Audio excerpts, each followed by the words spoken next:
question. Travel and elective training, what is made up in that?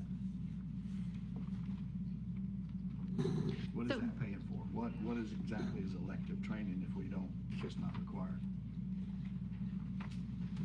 Well, here again, for the purposes of this exercise, I took the total countywide travel and training budget. It's going to be different in each department. Like we talked about, several employees will have certifications where they have to have continuing education. Elective trainings could be things like going to conferences, industry training. Quite a bit of that is online. I don't know a percentage split between mandatory required training and elective. I mean, are we paying for people to train for things that do not, add to their job or benefit their positions? No, that's it. Everything that's done is benefiting their position. I mean, we do have some benefits if someone wants to go back to college, right? And would that fall into this as well? That college expense is being paid from these funds? No, I think that would fall under employee benefits in the general and administration budget, not training.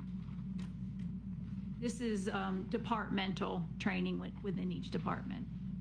Without knowing the exact number and where it all come from, it could carve into CEUs, lack of getting CEUs, etc. And so that would not include when, like, Clyde and the building department and planning and zoning, those people have to have certifications with regard to floodplain, all those magic things like Linda gets, code enforcement. Those things are required training for the most part? Yes. We don't have elective training that I'm aware of. No, most of it's mandatory. I was going to say, I was just going by the, Yeah. And obviously we need mandatory. The FAC conferences and stuff like that, but that's small potatoes. Yeah, I mean, you can certainly look at that. Obviously, I'm about to go to the conference tomorrow with the Florida Association of Counties. So, you could say, well, we can cut that out.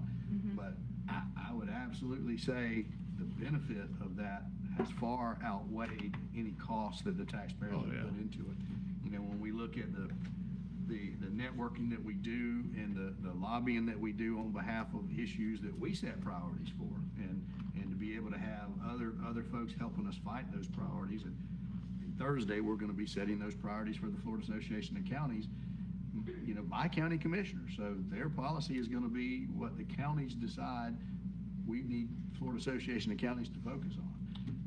So Especially with the tax thing coming. I mean, that's what with the small county coalition.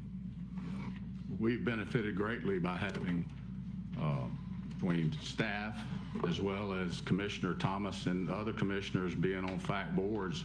We've benefited our citizens greatly over that, and that would be bad to see that have to go away. We just had our legislative priority workshop before this workshop, and we didn't really put a dollar amount on that, but a lot of money came to Wakulla County last year as a result of lobbying Tallahassee, and year over year we've continued to do that. So I think the return pays for itself, many times over. Mr. Lawhorn, you have anything, Commissioner Lawhorn?